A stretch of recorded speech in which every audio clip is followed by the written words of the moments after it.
Hello hello hello everyone. उम्मीद करता हूँ कि आप लोग चुस्त दुरुस्त और तंदुरुस्त हो। तो दोस्तों, हमारा रिवीजन का कारवां जबरदस्त चल रहा है। हमारे 2 लेक्चर्स हो चुके हैं। जो हमने टारगेट सेट किए थे वो टारगेट हमारे चल रहे हैं। हम पूरे ऑडिट को 20 घंटे के अंदर रिवाइज करने वाले हैं। I hope you are enjoying this sessions. आपके बहुत प्यारे प्यारे कमेंट्स पढ़ के बहुत अच्छा लगता है, बहुत मजा आता है। वीडियो को लाइक करिए, अपने दोस्तों के साथ में शेयर करिए और वीडियो खत्म होने के बाद में जरूर जरूर से आपके बहुत सारे प्यारे प्यारे कमेंट्स डालते रहिए। वो कमेंट से बहुत ज्यादा एनर्जी मिलती है, बहुत ज्यादा सुकून मिलता है और काम करने में और ज्यादा मजा आता है। हम लोग ऑलरेडी खत्म कर चुके हैं। ऐसे 500 हम लोग देख चुके हैं। ऑडिट एविडेंस 501 देख चुके हैं जो 3 एरिया को डील करता है। 505 एक्सटर्नल कंफर्मेशन देख चुके हैं। 510 हम लोग इनिशियल ऑडिट एंगेजमेंट में ओपनिंग बैलेंस कैसे चेक करना देख चुके हैं। 520 हम लोग देख चुके हैं। आज का हमारा टारगेट है ऐसे 530। हम लोग 20 घंटे में पूरा ऑडिट खत्म करने वाले हैं। पूरा हमारा शेड्यूल बन चुका है। अगर आप डिस्क्रिप्शन में जाएंगे, if you go to description, तो आपको एक लिंक मिलेगी ड्राइव की। वहां पर अगर आप जाएंगे तो सबसे पहले आपको शेड्यूल मिलेगा। हम कैसे शेड्यूल में चल रहे हैं आपको पता चल जाएगा। और अब से आप ध्यान रखिए कि रात को 8 बजे अब हमारा टाइम फिक्स हो चुका है। 8 बजे ही हमारे सेशंस होंगे। Yes, good evening lovely guys, Kushal, Rohan, Sapna, Nihal, Ashish, good, Harsh, good evening Amok, good evening. चलेगा, कोई बात नहीं, बाद में भी आप इसको देख सकते हो। You can see it afterwards also.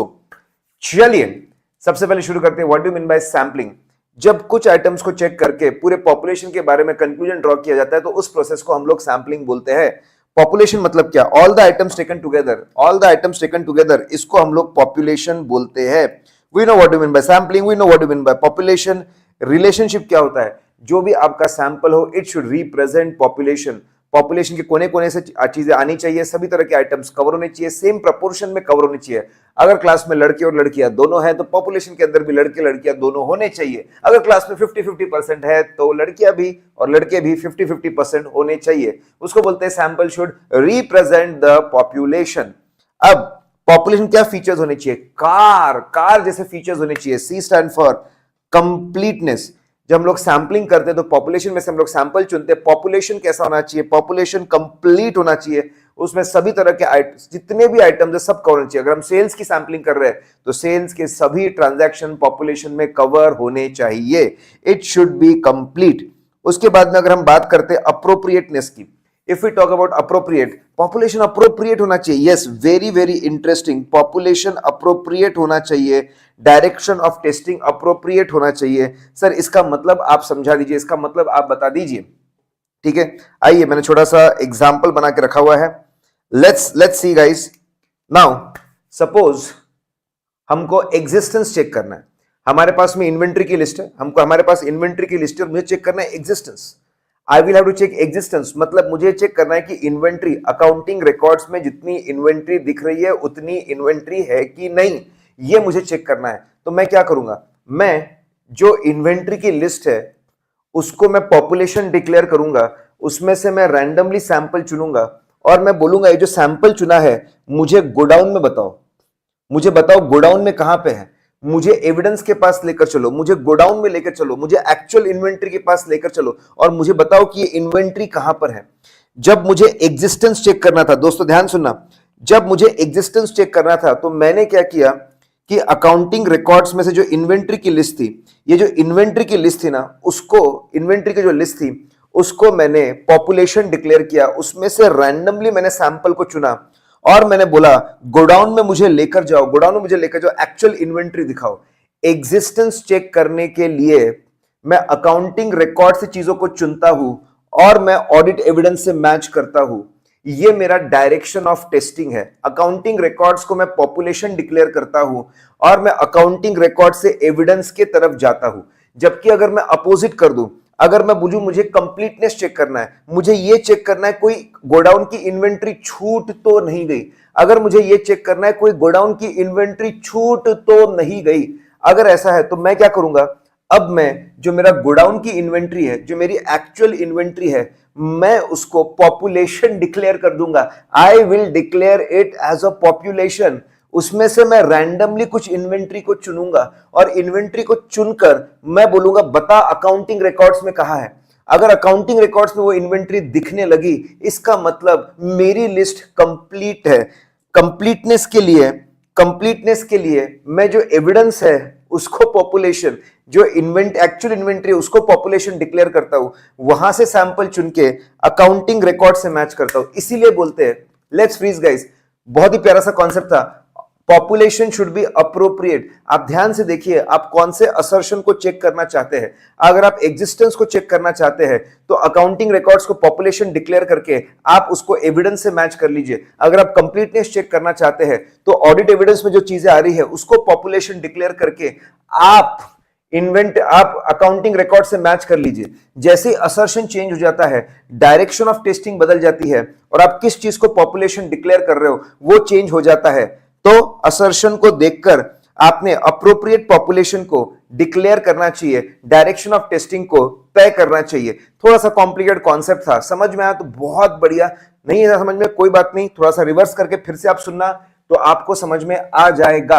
अब पॉपुलेशन को जब आप डिवाइड करते हो छोटे छोटे यूनिट्स में, उसको हम बोलते हैं sampling unit. Sampling unit appropriate होना चाहिए। सपोज आपको डेटर के कंफर्मेशन मंगाने हैं तो टोटल डेटर्स को एक काम करो, टोटल डेटर्स को पार्टी वाइज बांटो, पार्टी वाइज बांटो, कस्टमर वाइज बांटो, ताकि आप उसमें से कुछ कस्टमर्स को सिलेक्ट करके आप उसका एक्सटर्नल कंफर्मेशन मंगवा सको।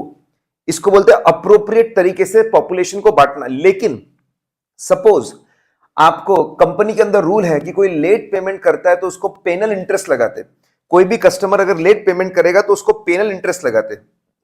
इनवॉइस के बाद में 30 दिन के आगे कोई भी इनवॉइस गया तो उसको पेनल इंटरेस्ट लगाया जाता है। अब हम क्या करेंगे, डेटर्स को पहले पार्टी वाइज बांटेंगे, कस्टमर वाइज बांटेंगे, उसके बाद एक एक कस्टमर को और इनवॉइस वाइज बांटेंगे, क्योंकि जो इंटरेस्ट चार्ज किया जाता है वो इनवॉइस वाइज चार्ज करते हैं। तो हमने इनवॉइस डेटर को और इनवॉइस वाइज बांटा कि भाई कितने आउटस्टैंडिंग इनवॉइसेस है। अब हम लोग रैंडमली कुछ इनवॉइसेस को चुनेंगे और जो इनवॉइसेस ड्यू डेट, जो इनवॉइसेस जो 30 डेज का टाइम है उसके आगे गए, वहां हम चेक करेंगे कि पेनल इंटरेस्ट लगा कि नहीं लगा। इसलिए ऐसा बोलते हैं पॉपुलेशन को जब डिफाइन करो तो पॉपुलेशन अप्रोप्रिएट होना चाहिए। और दूसरा जो आपका सैंपलिंग यूनिट है, आपने जिस तरीके से उसको बांटा है वो बांटने का तरीका भी अप्रोप्रिएट होना चाहिए। डेटर कस्टमर वाइज भी बांटे जा सकते हैं और debtor invoice, outstanding invoice wise भी बांटे जा सकते हैं। अप्रोप्रिएट ना कॉन्सेप्ट बड़ा इंटरेस्टिंग कॉन्सेप्ट है। फिर आपका पॉपुलेशन रिलायबल होना चाहिए। Your population should be reliable. Let's freeze guys, हम लोग सैंपलिंग का मतलब जानते हैं, हम पॉपुलेशन का मतलब जानते हैं, दोनों के बीच में रिलेशन चाहते हैं। पॉपुलेशन है तो कैसा हो, कैपिटल एडिक्वेसी, कार जैसा हो, कैसा हो, कार जैसा। सी फॉर कंप्लीट होना चाहिए, ए फॉर पॉपुलेशन अप्रोप्रिएट होना चाहिए असर्शन के हिसाब से, आर फॉर रिलायबल होना चाहिए। फिर आगे ये बड़ा ही इंटरेस्टिंग सा कॉन्सेप्ट है, बड़ा इंटरेस्टिंग सा कॉन्सेप्ट है, ठीक है, sampling risk. What do you mean bye sampling risk? Chances that sampling process से जो हमको कंक्लूजन मिलता है वो कंक्लूजन पॉपुलेशन से मैच ना हो। चांसेस दैट सैंपलिंग प्रोसेस से जो हमको कंक्लूजन मिलता है वो पॉपुलेशन से मैच ना हो, वो हमको रियलिटी ना बताए, उसको हम लोग सैंपलिंग रिस्क बोलते हैं। That is called as sampling risk. Sampling risk में दो तरह के एरर्स आते हैं, टाइप 1 और टाइप 2। दो तरह के errors, there are two types of errors, type 1 error और टाइप 2 एरर्स। हमारे पास में दो तरह के एरर्स होते हैं, टाइप 1 एंड टाइप 2। क्या होता है देखिए, ठीक है, टाइप 1 एरर, सैंपलिंग करके हमको ऐसा लग रहा है सब कुछ बहुत बढ़िया है, हमको सैंपलिंग करके ऐसा लग रहा है कि सब कुछ बहुत बढ़िया है, लेकिन ये एरर के वजह से है, एरर के वजह से है। रियलिटी में पॉपुलेशन में बहुत बड़े बड़े प्रॉब्लम्स है, बहुत मेजर इश्यूज है, उसको बोलते हैं टाइप 1 एरर। टाइप 1 एरर में हमको सैंपलिंग से ऐसा लगता है सब कुछ बहुत बढ़िया है, सब सही चल रहा है, कोई गलतियां नहीं है, कोई प्रॉब्लम नहीं है, लेकिन ये एरर के वजह से ऐसा लग रहा है रियलिटी में पॉपुलेशन में बड़ी बड़ी गलतियां है। टाइप 2 एरर में क्या होता है, टाइप 2 एरर में हमको सैंपलिंग करके ऐसा लगता है भाई गलतियां ही गलतियां है, हर जगह गलतियां ही गलतियां, गलतियां ही गलतियां, गलतियां ही गलतियां, लेकिन ये एरर के वजह से है। रियलिटी में पॉपुलेशन में कोई प्रॉब्लम नहीं है, population is free from misstatements. Okay, तो चांसेस दैट हमारा कंक्लूजन गलत हो जाए because of sampling process is called sampling risk. हमारा कंक्लूजन पॉपुलेशन को बराबर एक्सप्लेन ना कर पाए, that is sampling risk. Sampling risk के अंदर दो तरह के एरर्स होते हैं, टाइप 1 और टाइप 2। अब यहां पे बहुत सिंपल सी बात, सैंपलिंग इतना प्यारा कॉन्सेप्ट है, मैं इसको टेस्ट ऑफ कंट्रोल में भी यूज कर सकता हूं और इसको टेस्ट ऑफ डिटेल में भी यूज कर सकता हूं। मतलब मैं इसको इंटरनल कंट्रोल चेक करने के लिए भी यूज कर सकता हूं और मैं इसको transaction balance, disclosure, income, expense, asset, liability, notes to accounts check करने के लिए टेस्ट ऑफ डिटेल्स में भी यूज कर सकता हूं। I can use it in both test of control also and test of details also. ठीक है, अब टेस्ट ऑफ कंट्रोल में जो गलती मिलती है, अगर मुझे पता चला कि इंटरनल कंट्रोल सिस्टम को फॉलो नहीं किया जा रहा है, तो टेस्ट ऑफ कंट्रोल की गलती को बोला जाता है डेविएशन। डेविएशन, सिस्टम को फॉलो नहीं किया गया, डेविएशन। टेस्ट ऑफ डिटेल की जो गलती है उसको बोला जाता है material misstatement, that is called as material misstatement. ठीक है, अब आइए टाइप 1 एरर में, टाइप 1 एरर में क्या, टाइप 1 एरर को और अगर हम लोग ध्यान से देखें तो क्या होगा, टाइप 1 एरर अगर होता है तो टेस्ट ऑफ कंट्रोल में क्या होगा, टाइप 1 अगर एरर होता है टेस्ट ऑफ कंट्रोल में तो हमको लगेगा अरे वाह कंट्रोल्स बहुत रिलायबल है, कंट्रोल्स बड़े प्यारे हैं, कंट्रोल्स बहुत अच्छे हैं। ठीक है, ऐसा हमको लगेगा, लेकिन ये एरर की वजह से है, एरर की वजह से ऐसा हमको लग रहा है। कंट्रोल पे ज्यादा रिलायंस हो जाएगा, ओवर रिलायंस। टाइप 1 एरर की वजह से कंट्रोल्स के ऊपर जरूरत से ज्यादा रिलायंस हो जाएगा, over Reliance on internal control system हो जाएगा। टेस्ट ऑफ डिटेल में क्या होगा, अरे भाई मुझे सब कुछ बहुत बढ़िया लग रहा है, मुझे income, expense, asset, liability, notes to account सब बहुत बढ़िया लग रहा है, हमको ऐसा लग रहा है कि सब कुछ बहुत बढ़िया है, कोई प्रॉब्लम नहीं है। मैं इनकम, एक्सपेंस, एसेट, लायबिलिटी को सही मानने लग जाऊंगा, मैं उसको सही मानने लग जाऊंगा और अगले आइटम की तरफ मैं बढ़ जाऊंगा। ठीक है, मैं हर चीज को एक्सेप्ट करते चला जाऊंगा, मैं गलत चीज को भी सही मानते चले जाऊंगा, इनकरेक्ट एक्सेप्टेंस हो जाएगा।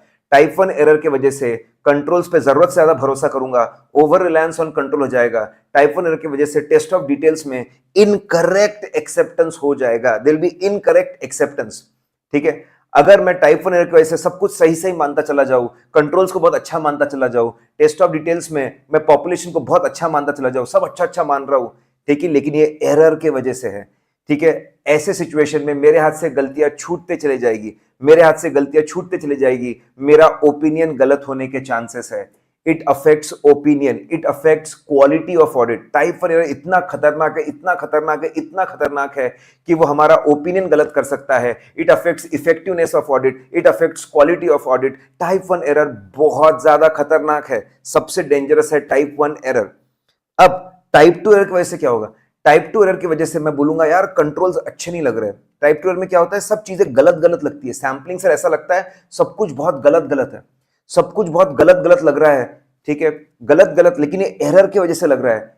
टाइप 2 एरर की वजह से under reliance on internal controls हो गया, कंट्रोल्स अच्छे थे फिर भी हम उस पर भरोसा नहीं कर रहे, under reliance on internal control system हो जाएगा, under reliance on internal control system. Test of details में क्या होगा, मैं हर चीज को गलत गलत बोलते जा रहा हूं, ये भी गलत वो भी गलत, लेकिन ये एरर की वजह से मैं हर चीज को गलत बोलते जा रहा हूं, रिजेक्ट करते जा रहा हूं, इनकरेक्ट रिजेक्शन हो जाएगा। टाइप 2 एरर की वजह से मुझे सब गलत गलत लग रहा है, इससे क्या होगा, मैं बोलूंगा और चेकिंग करो, और मेहनत करो, और लोगों को लगाओ, और टाइम लगाओ, लेकिन खोदा पहाड़ निकली चुईया, मुझे तो आगे जाके कोई मटेरियल मिसस्टेटमेंट मिला ही नहीं, कोई गलती मिली नहीं, जबरदस्ती में मेरा टाइम वेस्ट हो गया। ठीक है, it affects efficiency of audit.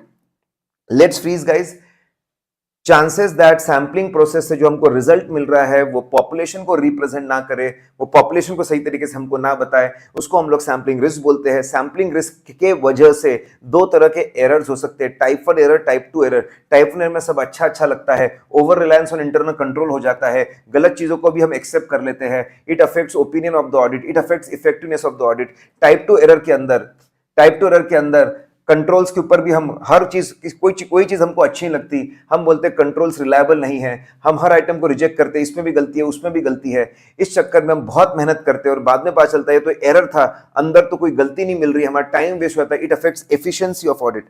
अब आइए, नॉन सैम्पलिंग रिस्क मतलब क्या होता है, what do you mean bye non sampling risk? ठीक है, what do you mean bye non sampling risk? आइए नॉन सैम्पलिंग रिस्क में, आइए नॉन सैम्पलिंग रिस्क मतलब क्या हम लोग देखते हैं। What do mean bye non sampling risk? ठीक है, नाउ चांसेस दैट हमारा ओपिनियन गलत हो जाए, चांसेस दैट हमारा ओपिनियन गलत हो जाए, chances that our opinion goes wrong, not because of audit procedures, not because of sampling process की वजह से नहीं, not because of sampling process, not because of sampling process but because of inappropriate audit procedures. Audit process बराबर नहीं थे, इस वजह से ऐसा हो रहा है। ठीक है, हमने ऑडिट प्रोसेस बराबर नहीं लगाया। For example fix asset check करने गए, सिर्फ फिक्स एसेट रजिस्टर से 3-4 चीजें चेक कर ली, दैट्स इट। अरे भाई डेप्रिसिएशन कौन चेक करेगा? अरे भाई फिजिकल वेरिफिकेशन तुमने नहीं किया। अरे भाई रिवैल्यूएशन तुमने चेक नहीं किया।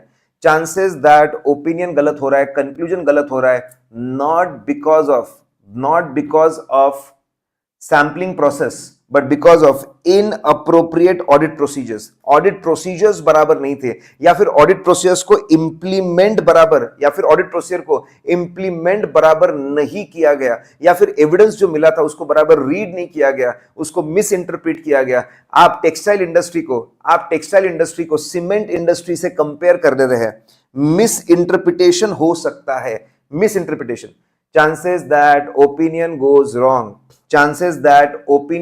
wrong, ठीक है, that is not chances that opinion goes wrong, that is not because of sampling, it is because of audit process बराबर नहीं थे, उसको इंप्लीमेंट बराबर नहीं किया गया, या फिर जो एविडेंस मिला था उसको बराबर तरीके से इंटरप्रेट नहीं किया गया।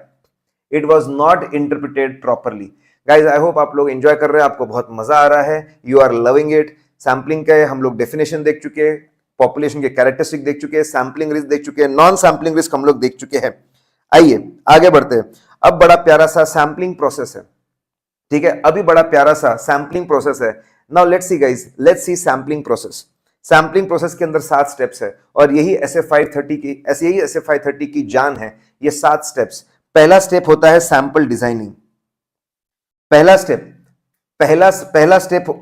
होता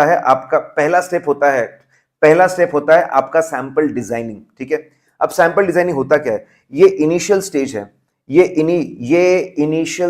इनिशियल स्टेप है, और इस इनिशियल स्टेप में सैंपलिंग को लेकर बहुत सारे इंपॉर्टेंट डिसीजंस लिए जाते हैं। क्या क्या डिसीजंस लिए जाते हैं मैं आगे आपको बताऊंगा। जैसे यहाँ पे फिक्स किया जाता है कि एग्जैक्टली हमको कौन सा फाइनेंशियल आइटम चेक करना है, उसका कौन सा असर्शन चेक करना है। फॉर एग्जांपल यहाँ पे तय किया जाता है कि भाई हमको सेल्स चेक करना है, उसमें भी हमको सेल्स का ऑकरेंस चेक करना है, उसमें भी हमको सेल्स का ऑकरेंस चेक करना है। यहाँ पे तय करते हैं कौन सा फाइनेंशियल आइटम चेक करना है, उसका कौन सा असर्शन चेक करना है, और ऐसे इंपॉर्टेंट डिसीजंस ये पहले प्रिलिमिनरी स्टेज में लिए जाते हैं। आप ऐसा मान सकते हो सैंपलिंग का जो प्लानिंग स्टेज होता है दैट इज सैंपल डिजाइनिंग। एक बार आप सैंपल डिजाइनिंग कर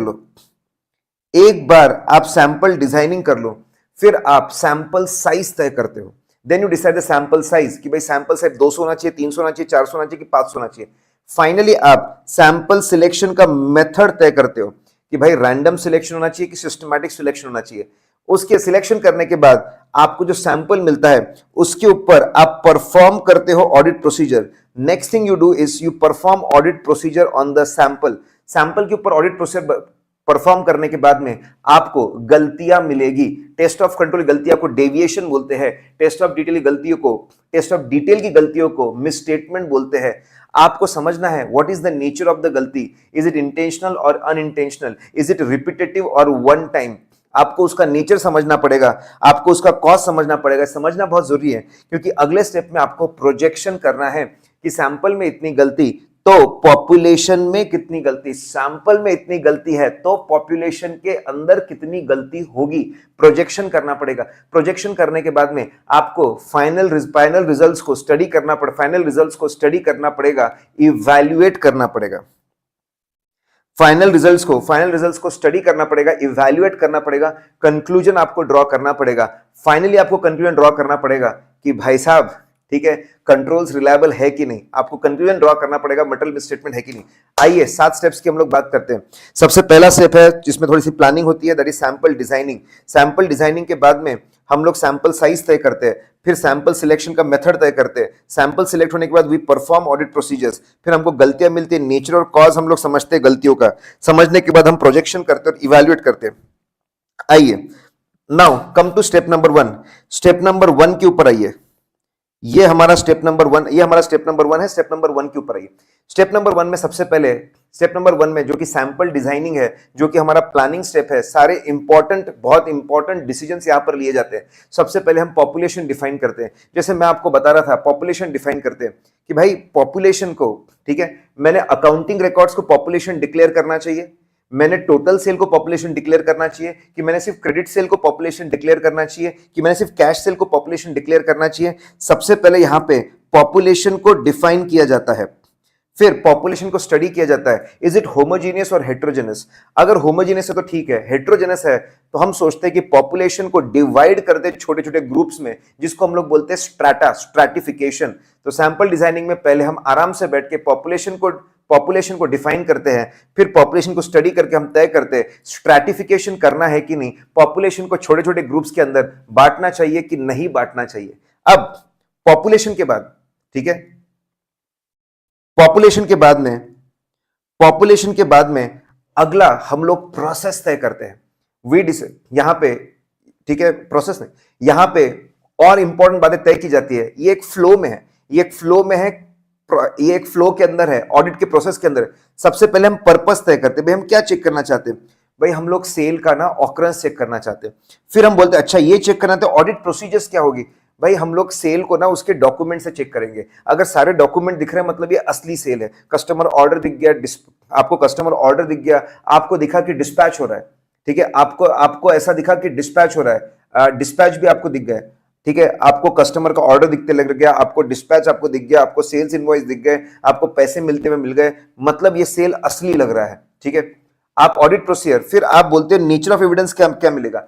आपको विजुअल एविडेंस भी मिलने वाला है, आप जब चीजों को होते हुए देखोगे। आपको डॉक्यूमेंट्री एविडेंस, आपको रिकॉर्ड भी दिखने वाले हैं, ठीक है, वो भी आपको मिलने वाले हैं। और फिर आखिरी में, है what constitutes miss statement. Now यहां पर हम हमारी टीम को यह भी बताते हैं हर मिसमैच मिसस्टेटमेंट नहीं होता है। सपोज सेल बुक करने में 1-2 दिन का डिले हो जाता है तो ये मिसस्टेटमेंट नहीं है, इसको मिसस्टेटमेंट हम नहीं बोल सकते, ठीक है। कस्टमर का एड्रेस थोड़ा सा अलग है, इसको हम लोग मिसस्टेटमेंट नहीं बोल सकते। एक कस्टमर का सेल दूसरे कस्टमर को डेबिट हो गया, टोटल डिटेल्स गलत नहीं होते, हम इसको मिसस्टेटमेंट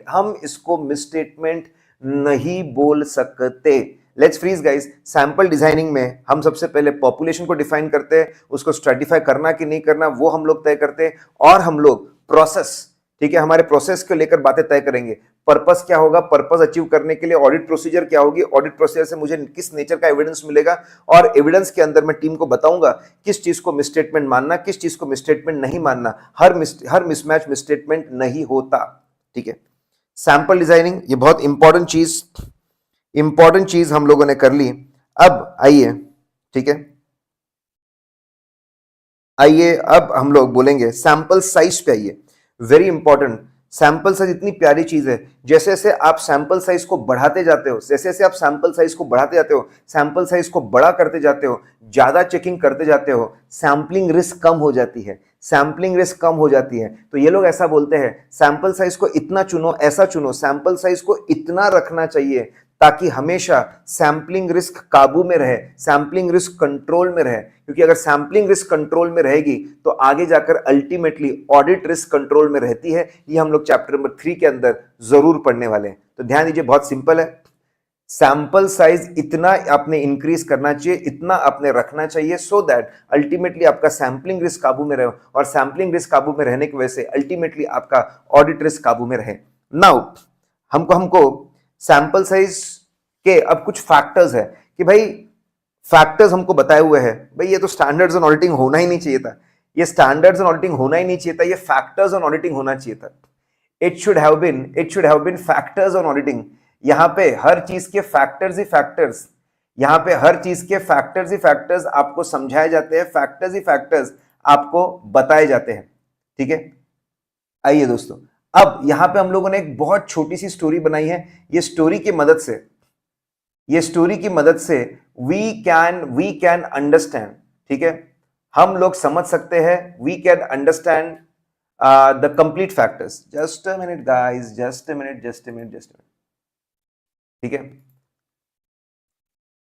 तो ये पूरी की पूरी ये पूरे के पूरे फैक्टर्स, ये पूरी की पूरी चीजें हम लोग समझ सकते हैं। आइए, ठीक है। तो अब मैंने एक सिंपल सी कहानी बनाई, एक सिंपल सी और एक बहुत आसान सी मैंने कहानी बनाई है, ठीक है। आपके चुन्नू और मुन्नू दो दोस्त हैं, चुन्नू और मुन्नू दो दोस्त हैं, और चुन्नू और मुन्नू दोनों भी ऑडिट करने, और बॉस बोलते हैं चुन्नू और मुन्नू तुमको एक कंस्ट्रक्शन कंपनी है, एक कंस्ट्रक्शन कंपनी है, उनके साइट पे आपको ऑडिट करने के लिए जाना है, ठीक है। तो जैसे इमेजिन करिए, चुन्नू चुन्नू बस में बैठा है, बस में बैठा है, अपने घर से निकला, बस में बैठा, और वो क्लाइंट प्लेस पे जा रहा है, वो साइट की तरफ जा रहा है।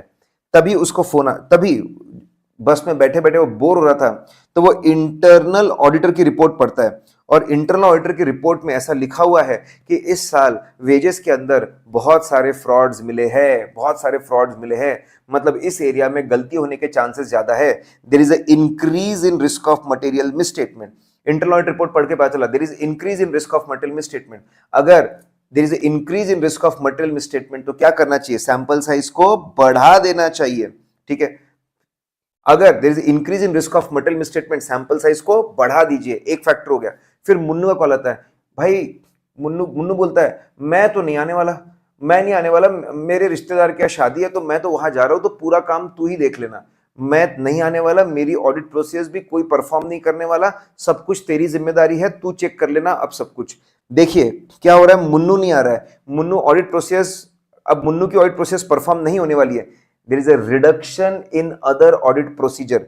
अगर reduction in other audit procedure है और पूरी जिम्मेदारी अब चुन्नू पे आ चुकी है, पूरी की पूरी जिम्मेदारी चुन्नू के ऊपर आ चुकी है, तो वापस सैंपल साइज को बढ़ा देना चाहिए। We should increase sample size. देखो दो पॉइंट्स हो गए, ठीक है।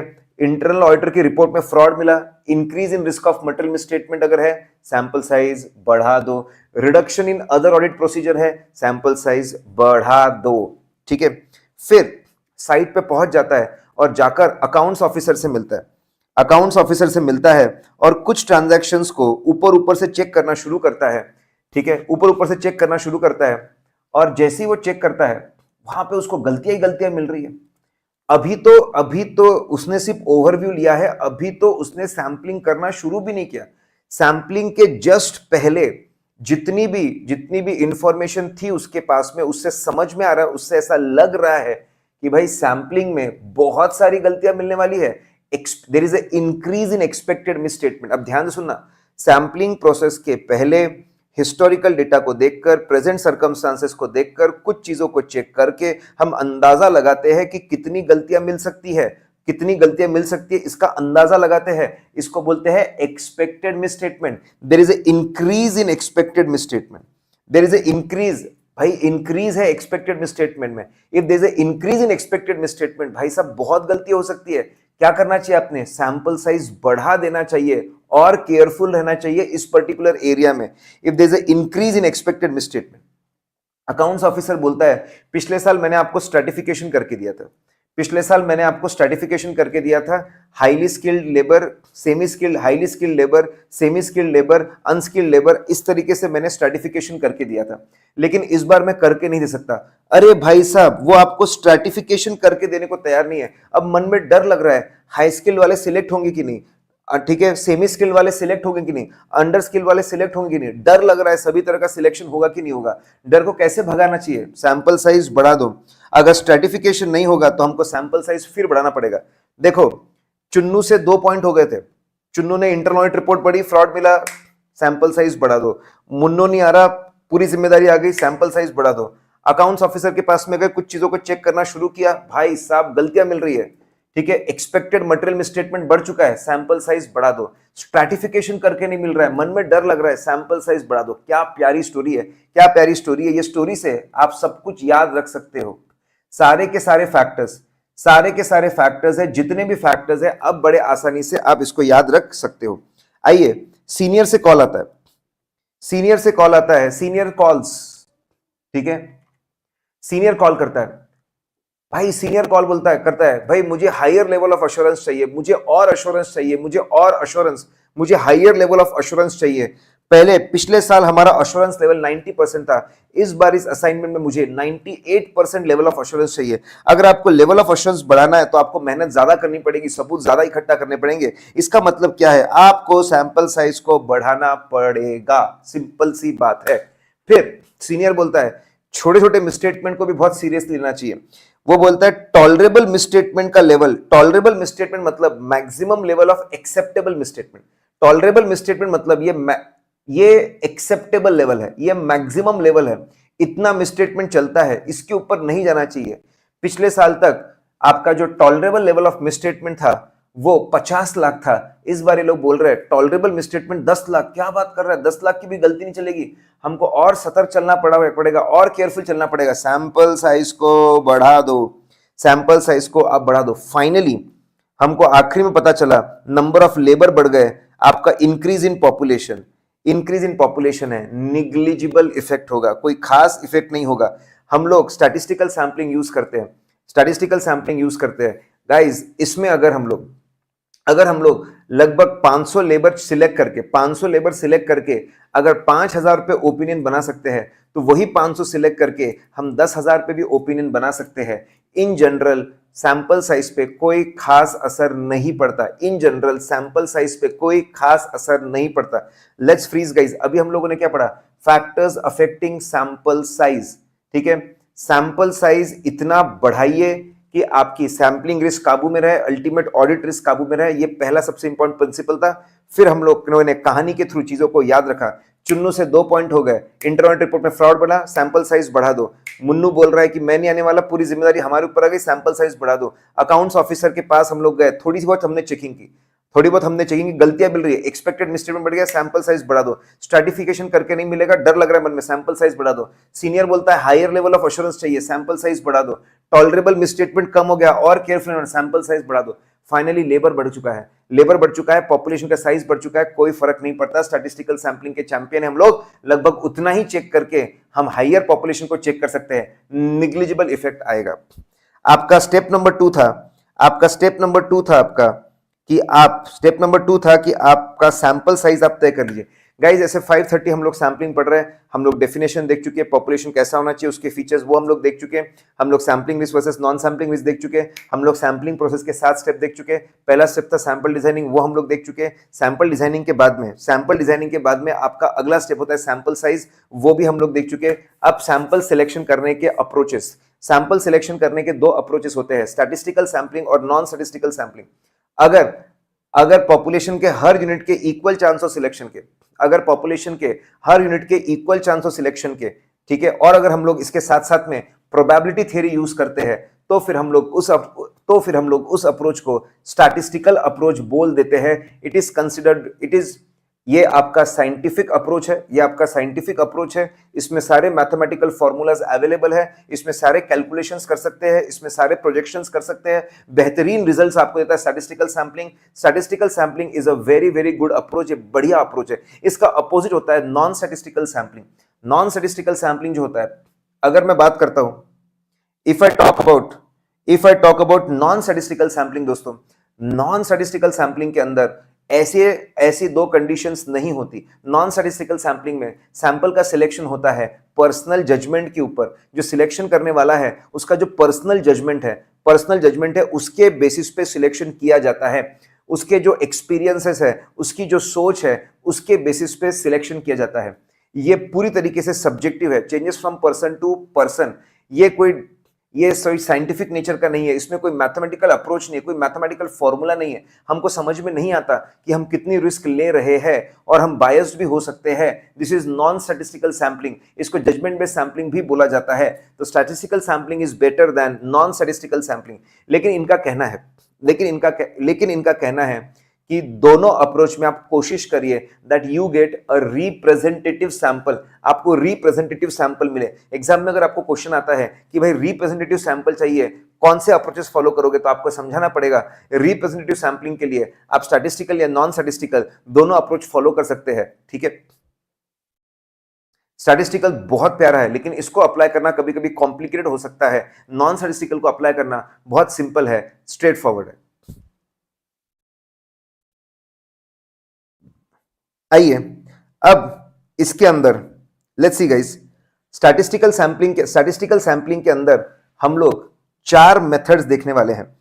पहला है आपका सिंपल रैंडम सैंपलिंग, अगला है आपका स्ट्रेटिफाइड रैंडम सैंपलिंग, अगला है आपका इंटरवल बेस्ड सैंपलिंग, अगला है आपका क्लस्टर सैंपलिंग, और फिर आपका monitoring sampling. 1A simple random sampling, 1B stratified sampling, उसके बाद interval based sampling, systematic sampling, उसके बाद में क्लस्टर सैंपलिंग, उसके बाद में मॉनिटरी यूनिट सैंपलिंग MUS। अब आते हैं हम लोग non statistical. Now let's see guys, non statistical sampling के अंदर 2 है। पहला होता है हैपहैज़र्ड सिलेक्शन और दूसरा होता है ब्लॉक सिलेक्शन। दोस्तों मैं जानता हूं कि ये कुछ लोगों को ये बहुत स्पीड में लग रहा होगा, कुछ लोगों को ये बहुत ज्यादा स्पीड में लग रहा होगा।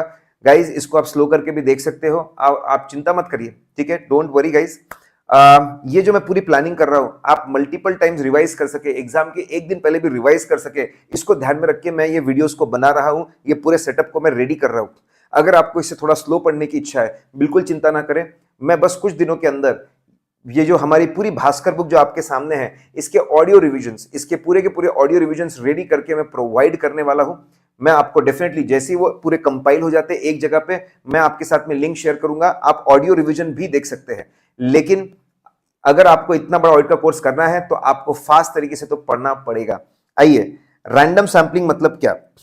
जब हर आइटम के इक्वल चांसेस ऑफ सिलेक्शन के, जब हर आइटम के इक्वल चांसेस हो सिलेक्शन के, ठीक है, और इक्वल चांसेस सिलेक्शन के कोई भी आइटम सिलेक्ट हो सकता है। आप प्रोबेबिलिटी थ्योरी यूज कर रहे हैं, इसका मतलब आप स्टैटिस्टिकल सैंपलिंग कर रहे हो, ठीक है, आप कोशिश कर रहे हो कि कोने कोने से सिलेक्शन हो, पॉपुलेशन के कोने कोने से चीजें आ जाए, इसको हम लोग बोलते हैं रैंडम सैंपलिंग। इसको करने के बहुत सारे तरीके हो सकते हैं। आप एक्सेल का रैंडम बिटवीन का फंक्शन यूज कर सकते हो, रैंडम नंबर टेबल भी आते हैं, जैसे लॉग टेबल आता है, रैंडम नंबर टेबल आते हैं, वहां से भी आप रैंडम नंबर को चुन सकते हो, ठीक है। आप चिट डाल सकते हो, वहां से भी आप सिलेक्शन कर सकते हो। अगर आपकी पूरी पॉपुलेशन होमोजीनियस है, एक जैसे आइटम से, अगर आपकी पूरी पॉपुलेशन होमोजीनियस है, अगर आपकी पूरी पॉपुलेशन होमोजीनियस है, बिल्कुल एक जैसी है, तो फिर ऐसे केस में पॉपुलेशन को डिवाइड करने की जरूरत नहीं है। यू डोंट नीड टू, फिर आपको डिवाइड करने की जरूरत नहीं है। आप पूरे पॉपुलेशन को एक साथ में रैंडम सैंपलिंग लगा सकते हैं। पूरे पॉपुलेशन को एक साथ जब आप रैंडम सैंपलिंग लगाते हैं, उसी को बोला जाता है सिंपल रैंडम सैंपलिंग, इसी को अनरिस्ट्रिक्टेड सैंपलिंग भी बोला जाता है। तो अगर होमोजीनियस पॉपुलेशन होगी तो आपको सिंपल रैंडम सैंपलिंग लगाना चाहिए। You should go for simple random sampling.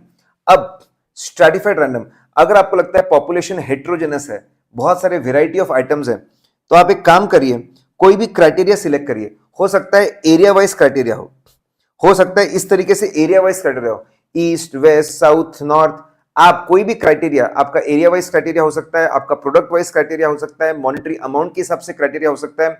उसके हिसाब से आप पॉपुलेशन को बांट दीजिए स्ट्रैटाज में, और फिर आप हर स्ट्रैटा में जाके रैंडम सैंपलिंग लगाइए। आप हर स्ट्रैटा में जाके आप रैंडम सैंपलिंग लगाइए, और हर स्ट्रैटा के आप गलतियां निकालिए, डेविएशन और मिस स्टेटमेंट। फिर प्रोजेक्शन करिए, हर स्ट्रैटा के लिए प्रोजेक्शन करिए, सैंपल में इतना तो स्ट्रैटा में कितना, सारे स्ट्रैटास के गलतियों को आप कंबाइन करेंगे तो आपको पूरे पॉपुलेशन का प्रोजेक्टेड डेविएशन या पूरे पॉपुलेशन का प्रोजेक्टेड आपको मिसस्टेटमेंट मिल जाएगा। रैंडम सैंपलिंग में हर स्ट्रैटा में जाते हैं, हर स्ट्रैटा में रैंडम सैंपलिंग लगाते हैं, वहां पे आप हर स्ट्रैटा के अंदर गलतियों को निकालते हैं, गलतियों को प्रोजेक्ट करते हैं, सारे स्ट्रैटा के गलतियों को आप ऐड कर लोगे तो आपको पॉपुलेशन की गलतियां मिलती है। ये आपका रैंडम सैंपलिंग में होता है, ठीक है। This happens in random sampling, इसको रैंडम सैंपलिंग के अंदर ये चीज होती है। आई होप आपके दिमाग में क्रिस्टल क्लैरिटी है गाइस। तो हम लोग पढ़ रहे हैं यहाँ पे स्टेप नंबर 3, इसमें 2 अप्रोचेस है, स्टैटिस्टिकल अप्रोच और non statistical approach. Statistical approach के अंदर पहला तरीका होता है, होमोजेनियस पॉपुलेशन है तो सिंपल रैंडम सैंपलिंग को लगाओ, अगर हेट्रोजेनियस पॉसिबल है तो आप स्ट्रैटिफाइड रैंडम सैंपलिंग को लगाइए। आइए आगे आइए दोस्तों, हमारे पास में समय की कमी है, मैं चीजों का ओवरव्यू देना चाहता हूँ, चीजों को टच करना चाहता हूँ, ठीक है, उसका ओवरव्यू देना चाहता हूँ, उसको टच करना चाहता हूँ, ताकि आपके दिमाग में कॉन्सेप्ट्स फ्रेश हो जाए, आइए दोस्तों, ठीक है। अब मैं बात करता हूं next I talk about interval based sampling या फिर सिस्टमैटिक सैंपलिंग। इसके अंदर क्या होता है, व्हाट हैपेंस इन दिस। आइए, बहुत सिंपल है, आपको तीन चीजों पे फोकस करना है कि कैसे इसको परफॉर्म किया जाता है, कैसे इसको परफॉर्म किया जाता है, हाउ इट इज परफॉर्म। फिर आपको बताना है कि इसके अंदर प्रॉब्लम क्या है और आपको बताना है इसका सोल्यूशन क्या है। चलिए हाउ में आते हैं, बहुत सिंपल सा है। इंटरवल बेस्ड सैंपलिंग या सिस्टमैटिक सैंपलिंग में सबसे पहले आपको इंटरवल कंप्यूट करना पड़ता है। कैसे कंप्यूट करते हैं, आइए एग्जांपल देखते हैं। सपोज 5000 यूनिट्स है पॉपुलेशन के अंदर, 5000 यूनिट्स है और 1000 का सैंपल साइज है। ठीक है, 5000 में से हमको 1000 सिलेक्ट करने, एकदम सिंपल रखा हुआ है। 5000 में से आपको 1000 सिलेक्ट करें तो आप क्या करेंगे, 5000 में से 1000 का सिलेक्शन करना है, 5000 डिवाइड बाय 1000 आपको, ठीक है, 5000 में से 1000 सिलेक्ट करना है, आपको 5 का आपको इंटरवल मिल गया, आपको 5 का कांस्टेंट इंटरवल मिल चुका है। बहुत सिंपल है, इतने पॉपुलेशन में से कितना सिलेक्ट करना है, डिवाइड करोगे तो आपको इंटरवल मिल जाएगा। इसका मतलब यह है हमको हर पांचवा आइटम सिलेक्ट करना पड़ेगा। अगर 5000 में हर पांचवा आइटम में सिलेक्ट करते जाओ, 5-5 का गैप देते जाओ, पांचवा आइटम में सिलेक्ट करते जाओ, तो अपने आप 1000 यूनिट्स आपके सिलेक्ट हो जाएंगे। ठीक है, अब इसको इंप्लीमेंट कैसे करते हैं। पहला इंटरवल मतलब आपका इंटरवल साइज कितना है, 5, तो 1 to 5 आपका पहला इंटरवल होगा। 1 to 5 आपका पहला इंटरवल होगा, आपका पहला इंटरवल है। फिर आपका 6 to 10 है, फिर आपका 11 to 15 है, फिर आपका 16 to 20 है। ऐसे आपके इंटरवल्स बन गए। तो आप एक काम करिए, पहला इंटरवल चुनिए 1 to 5। अब रैंडमली स्टार्टिंग पॉइंट चुनिए, रैंडमली 1 to 5 के बीच में कोई भी आपका स्टार्टिंग पॉइंट चुनिए। सपोज आपने 1 चुना तो आपका पहला जो इनवॉइस है वो आपका सिलेक्ट हो गया। अगला 1 + 5 6 सिलेक्ट हो गया, 6 + 5 11 सिलेक्ट हो गया, 11 + 5 16 आपका सिलेक्ट हो गया।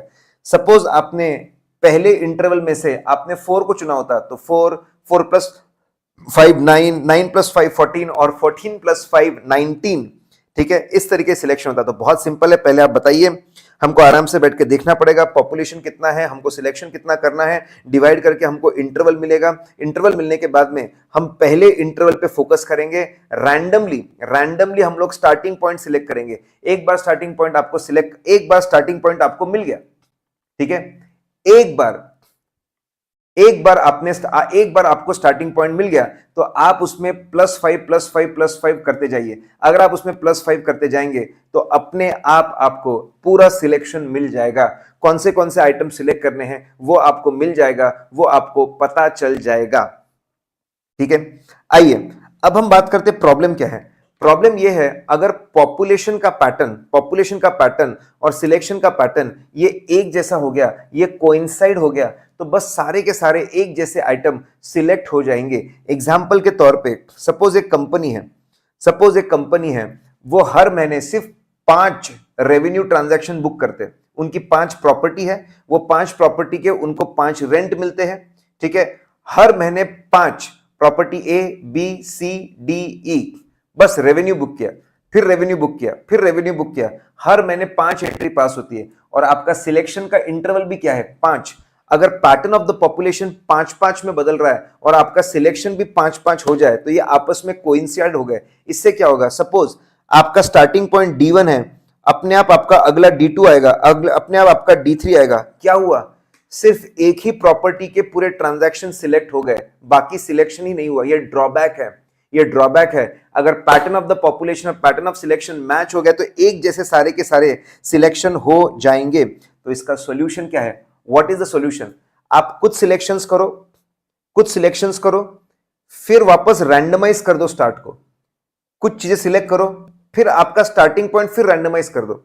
मतलब क्या, आपने 1 6 सिलेक्ट किया, सपोज यहां पे आपने 1 सिलेक्ट किया, आपने 6 सिलेक्ट किया। ठीक है, you are selecting 1, you are selecting 6, फिर वापस रैंडमली तुमने 13 सिलेक्ट किया और उसके बाद में 18 सिलेक्ट किया। कुछ सिलेक्शन कर लो, फिर रैंडमाइज कर दो, फिर सिलेक्शंस करो कुछ, फिर रैंडमाइज कर दो। लेट्स फ्रीज गाइस, आपको एग्जांपल लेके पहले बताना पड़ेगा इंटरवल बेस्ड सैंपलिंग में इंटरवल कैसे निकालते, उसको इंप्लीमेंट कैसे करते और कैसे सिलेक्शन किया जाता है। फिर आपको बताना पड़ेगा अगर चीजें मैच हो गई तो दिक्कत है, उसका सॉल्यूशन क्या है। उसका सॉल्यूशन बहुत सिंपल है, कुछ सिलेक्शन करो, रैंडमाइज स्टार्ट, कुछ सिलेक्शन करो, रैंडमाइज स्टार्ट। आ गया ये। अब हम लोग simple random sampling, stratified random sampling देख चुके हैं। अब हम लोग इंटरवल बेस्ड सैंपलिंग देख चुके हैं। क्लस्टर बेस्ड सैंपलिंग क्या होता है? बहुत सिंपल है आपको, ठीक है, सिंपल सिंपल से आपको 3 स्टेप्स बताने हैं, बस आपको स्टेप्स एक्सप्लेन करना है। इसका एक एडवांटेज है, इसका एक डिसएडवांटेज है, 3 बातें आपको बतानी है। क्या स्टेप है? स्टेप नंबर 1, एक काम करिए, पॉपुलेशन को आप छोटे छोटे क्लस्टर्स में बांट दीजिए। कोई भी, ठीक है, आप एक एक एक आप साइज तय करिए, 10, 20, 30, 40 या 50। आप क्लस्टर का साइज तय करिए, हो सकता है 10 हो सकता है 20 है, हो सकता है 30 है, हो सकता है 100 है। आप एक क्लस्टर का साइज करिए और पूरे पॉपुलेशन को 10-10 के क्लस्टर में बांट दीजिए, 20-20 के क्लस्टर में बांट दीजिए, 30-30 के क्लस्टर में बांट दीजिए। अगर आप इस तरीके से बांटते हो तो आप स्टेप नंबर 1 पूरे पॉपुलेशन को छोटे छोटे क्लस्टर में बांट दीजिए। स्टेप नंबर 2, रैंडमली कुछ क्लस्टर को सिलेक्ट कर लीजिए। रैंडमली आप कुछ क्लस्टर को सिलेक्ट कर लीजिए। Randomly you select the cluster, और क्लस्टर सिलेक्ट करने के बाद आप क्लस्टर के अंदर जितने यूनिट्स है या तो उनको सबको सिलेक्ट कर लीजिए, या उसमें से भी रैंडमली कुछ ही यूनिट्स को आप सिलेक्ट करिए। स्टेप नंबर 1 पूरे पॉपुलेशन को छोटे छोटे क्लस्टर में बांट दिया। स्टेप नंबर 2 आपने रैंडमली कुछ क्लस्टर चुन लिए। स्टेप नंबर 3 क्लस्टर में जाके आप रैंडमली कुछ यूनिट्स को सिलेक्ट कर लो, या फिर पूरा क्लस्टर ही सिलेक्ट कर लो, आपके ऊपर है, ठीक है। सबको कंफ्यूज होता है सर, स्ट्रैटिफाइड सैंपलिंग और क्लस्टर में क्या क्या डिफरेंस है? स्ट्रैटिफाइड सैंपलिंग हम क्राइटेरिया डिसाइड करते हैं, area is the criteria, product is the criteria, amount is the criteria, जो भी क्राइटेरिया है, quarter is the criteria, time, और एक बार क्राइटेरिया सेट कर लिया उसके हिसाब से स्ट्रैटा बनते हैं। कोई स्ट्रैटा बड़ा बन सकता है, छोटा बन सकता है, स्ट्रैटा का साइज फिक्स नहीं होता, ठीक है। क्राइटेरिया लगा दिया, जैसा चाहे वैसा स्ट्रैटा बनेगा, कोई छोटा कोई बड़ा एंड सो ऑन। क्लस्टर में ऐसा नहीं है, 10 मतलब 10 के छोटे छोटे क्लस्टर बनेंगे। तो एक क्राइटेरिया बेस्ड चलता है, एक फिक्स्ड नंबर ऑफ यूनिट्स के हिसाब से चलता है। ये सबसे बड़ा डिफरेंस है स्ट्रैटिफाइड सैंपलिंग और क्लस्टर सैंपलिंग। और एक बात बता दूं, स्ट्रैटिफाइड सैंपलिंग के अंदर हर स्ट्रैटा में जाके हम लोग सैंपलिंग करते हैं, क्लस्टर सैंपलिंग में ऐसा नहीं होता है। एडवांटेज ये है, ये बहुत कॉस्ट इफेक्टिव है, ये बहुत कॉस्ट इफेक्टिव है। हमारी मेहनत बहुत ज्यादा कम हो जाती है, जितने क्लस्टर हम लोगों ने चुने उसके ऊपर ही हमको मेहनत करनी पड़ती है। यही उसका डिसएडवांटेज भी है। जब आप सिलेक्शन करते हो किसी यूनिट का, आप सैंपल के किसी यूनिट का आप सिलेक्शन करते हो, तो आपके सामने एक छोटा सा क्लस्टर होता है, आपके सामने पूरा पॉपुलेशन नहीं होता। ये उसका ड्रॉबैक है, इसलिए रिजल्ट डिटोरिएट हो जाते हैं। तो क्लस्टर सैंपलिंग के अंदर 3 स्टेप होते हैं। एडवांटेज ये है कि ये बहुत कॉस्ट इफेक्टिव है, लेकिन इसकी रिलायबिलिटी इतनी अच्छी नहीं है, it is not very good, ठीक है। मॉनिटरी यूनिट सैंपलिंग का एग्जांपल यहां पे मैंने नॉट फॉर एग्जाम्स लिखा भी है, नॉट फॉर एग्जाम्स मैंने लिखा भी है, उसमें हम अभी जाने वाले नहीं। इतना ही है, जब आप मॉनिटरी अमाउंट को इंपॉर्टेंस देते हो, अगर आप पॉपुलेशन को मॉनिटरी अमाउंट में बोलते हो, ठीक है, आप आपके सैंपल साइज को मॉनिटरी अमाउंट में बोलते हो, आपका सैंपल सिलेक्शन मॉनिटरी अमाउंट को ध्यान में रखकर होता है, तो फिर हम लोग बोलते हैं कि आप चीजों के मॉनिटरी अमाउंट्स को भी इंपॉर्टेंस दे रहे हो, ट्रांजैक्शन बैलेंस डिस्क्लोजर के अमाउंट को भी इंपॉर्टेंस दे रहे हो, जो कि बिल्कुल सही चीज है, बहुत ही प्यारी चीज है, बहुत ही अच्छी चीज है कि आपने मॉनिटरी अमाउंट्स को भी इंपॉर्टेंस देना चाहिए। तो जब आप मॉनिटरी अमाउंट्स को इंपॉर्टेंस देते हो पॉपुलेशन में, सैंपल साइज में, सिलेक्शन में, उसको हम लोग मॉनिटरी यूनिट सैंपलिंग बोलते हैं। उसी को हम लोग वैल्यू वेटेड सिलेक्शन भी बोलते हैं। It is called value weighted selection also. Haphazard selection क्या होता है? Haphazard selection, what do you mean by haphazard selection? जब सिलेक्शन का कोई स्ट्रक्चर्ड टेक्निक या पैटर्न नहीं होता, जब सिलेक्शन का कोई स्ट्रक्चर्ड टेक्निक या पैटर्न नहीं होता, ठीक है, there is no structured technique और पैटर्न, कोई स्ट्रक्चर टेक्निक नहीं है, कोई स्ट्रक्चर्ड पैटर्न नहीं है।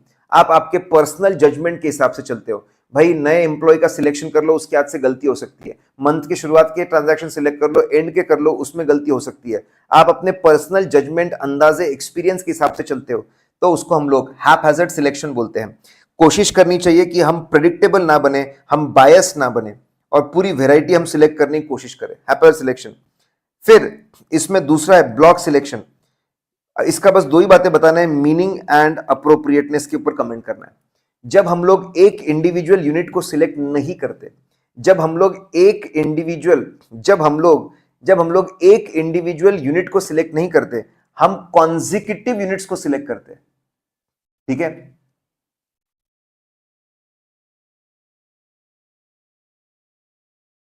ठीक है, आइए ना लिसन, बहुत ही सिंपल स्ट्रेट फॉरवर्ड। जब हम लोग एक सिंगल यूनिट को सिलेक्ट नहीं करते, जब हम लोग एक सिंगल यूनिट को सिलेक्ट नहीं करते लेकिन कॉन्जिक्यूटिव यूनिट सिलेक्ट करते, एक साथ 50 सिलेक्ट कर लिए, एक साथ 100 सिलेक्ट कर लिए, जब हम कॉन्जिक्यूटिव 50 यूनिट्स, कॉन्जिक्यूटिव 100 यूनिट्स को सिलेक्ट करते, उसको बोला जाता है हम पूरा का पूरा ब्लॉक चुन रहे हैं, उसको बोला जाता है पूरा का पूरा ब्लॉक चुन रहे हैं, इसको ब्लॉक सिलेक्शन बोला जाता है। स्टार्टिंग पॉइंट कुछ भी हो सकता है, हमारे पर्सनल अंदाजे पे डिपेंड करता है। अगर मैंने सपोज मैंने बोला कि हमारा ब्लॉक साइज है 100 का, मतलब एक साथ हम लोग 100 कॉन्जिक्यूटिव जुड़े हुए यूनिट्स को सिलेक्ट करते। स्टार्टिंग पॉइंट अगर मेरा 151 है तो 151 से 250, 151 से 250 सिलेक्ट हो जाएगा। अगर मेरा स्टार्टिंग पॉइंट है 1420, 1421, तो 1421 से 1520, 1421 से 1520, ठीक है।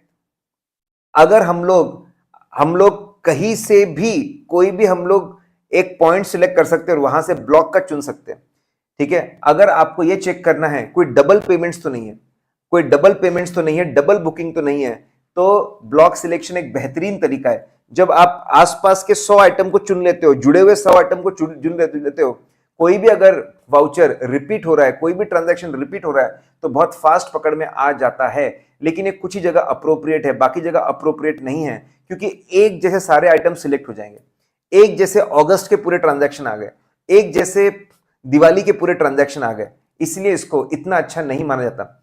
ब्लॉक सिलेक्शन में एक यूनिट सिलेक्ट नहीं करते, कॉन्जिक्यूटिव आइटम्स को सिलेक्ट किया जाता है। Starting point can be anything, auditor के पर्सनल जजमेंट के ऊपर है, इसलिए इसमें हमको judgment based sampling, non statistical sampling के अंदर इसको कवर करते हैं।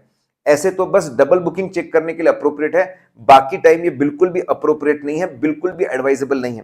गाइज हमारा स्टेप नंबर, ठीक है गाइज, समय बहुत लिमिटेड रहता है और हमको समय बहुत लिमिटेड रहता है और हमको, ठीक है, उसके ऊपर चलते रहना पड़ता है, आइए, ठीक है।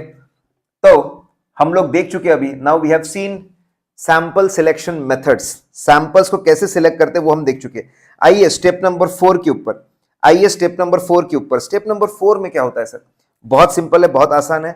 सैंपल चुनने के बाद में, ठीक है, सैंपल चुनने के बाद में ध्यान दीजिए हम क्या कर रहे हैं।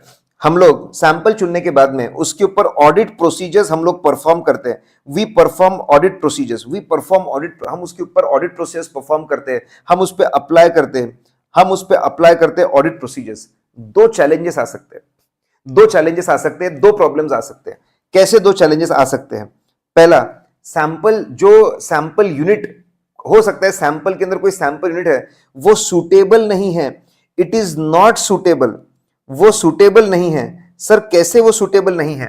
ठीक है, हम लोग सेल ऑफ गुड्स चेक कर रहे थे, सेल ऑफ फर्नीचर आ गया, सेल ऑफ स्क्रैप आ गया, सेल ऑफ इन्वेस्टमेंट आ गया, अरे ये तो सूटेबल ही नहीं है। हो सकता है कोई सैंपलिंग यूनिट ऐसा सिलेक्ट हो जाए जो मेरे ऑडिट ऑब्जेक्टिव के लिए, मैं तो आया था सेल ऑफ गुड्स चेक करने के लिए, लेकिन ये तो सेल ऑफ फर्नीचर आ गया, ये तो सेल ऑफ इन्वेस्टमेंट आ गया, ये तो सेल ऑफ स्क्रैप आ गया। तो ऐसे इसमें हम क्या करेंगे?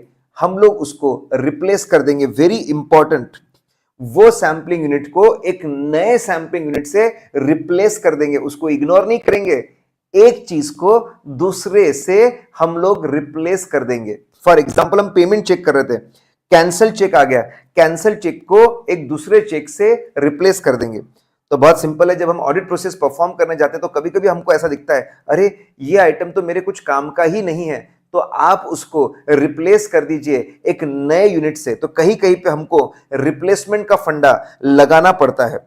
फिर आगे कहीं कहीं पे we are unable to apply audit procedure, item एकदम सही है लेकिन मैं ऑडिट प्रोसीजर को परफॉर्म नहीं कर पा रहा।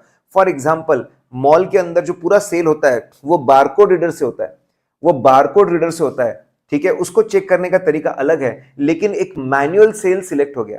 क्या वो मॉल का सेल है? यस। क्या मैंने उसको चेक करना चाहिए? यस। क्या वो मेरे लिए काम की चीज है?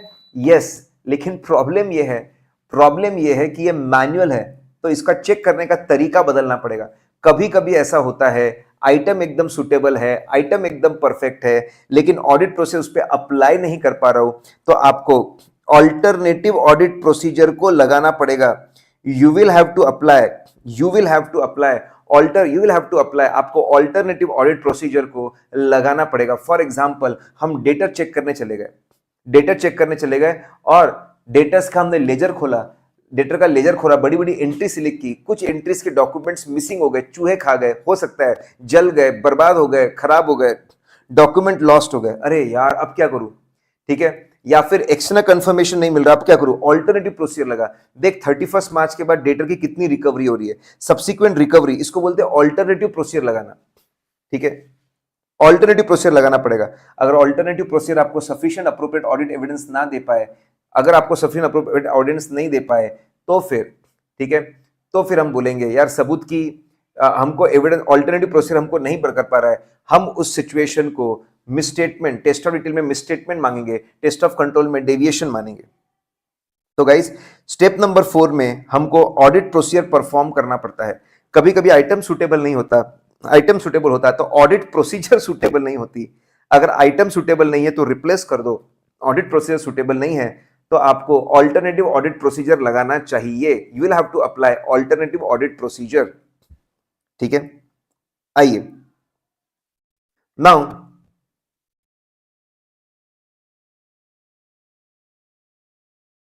आइए स्टेप नंबर 5, ठीक है, स्टेप नंबर 5, आपको गलतियां जब मिलती है ना टेस्ट ऑफ कंट्रोल में, टेस्ट ऑफ कंट्रोल में आपको डेविएशन की गलती मिलती है, टेस्ट ऑफ कंट्रोल में आपको डेविएशन की गलती मिलती है और टेस्ट ऑफ डिटेल में आपको मिसस्टेटमेंट की गलती मिलती है। आपको ये जो गलती मिलती है ना, ठीक है, तो आपको समझना पड़ेगा आपको कितने रुपए की गलती है वो तो है ही, आपको साथ में उसकी क्वालिटी भी देखनी पड़ेगी। जब आपको गलतियां मिलती है डेविएशन, या फिर जब आपको गलतियां मिलती है अब जब आपको डेविएशन मिलता है या फिर आपको मिसस्टेटमेंट मिलता है, आपको क्वांटिटी तो समझना पड़ेगा कितने रुपए की गलती है, साथ में उसके क्वालिटेटिव एस्पेक्ट भी समझना पड़ेगा, आपको उसके बाकी एस्पेक्ट भी समझना पड़ेगा। इसका मतलब क्या, मतलब आपको उसका नेचर और कॉज भी समझना पड़ेगा।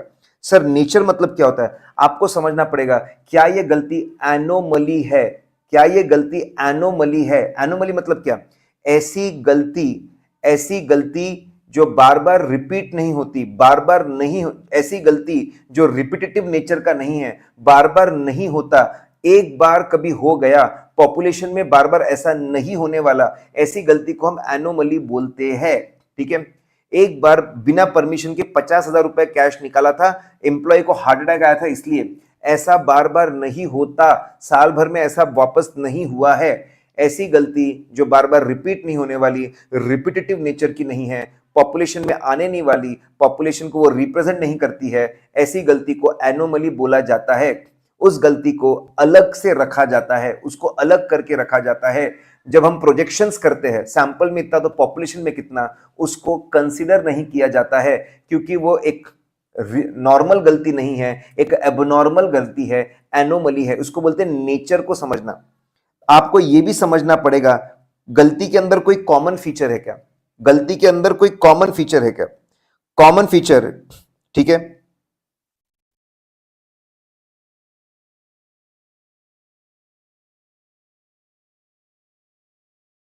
कॉमन फीचर मतलब क्या, कोई पर्टिकुलर, ठीक है, टीटीएलएल, टीटीएलएल आप ऐसी शॉर्टकट टीटीएलएल, टी फॉर ट्रांजैक्शन, पता चला कि जितनी भी गलतियां सब एक ऑनलाइन ट्रांजैक्शन के अक्षर, अच्छा ये कॉमन फीचर है गलतियों का, कॉमन फीचर समझो, अच्छा सब ऑनलाइन ट्रांजैक्शन में, अच्छा टाइम पीरियड सारी की सारी गलतियां अगस्त के महीने की है, अच्छा अच्छा अच्छा, सारी की सारी गलतियां एक पर्टिकुलर बॉम्बे लोकेशन की, बॉम्बे ब्रांच की है, ओके ओके ओके, कोई पर्टिकुलर प्रोडक्ट है जो हमने नया लॉन्च किया था उसमें टीटीएलएल।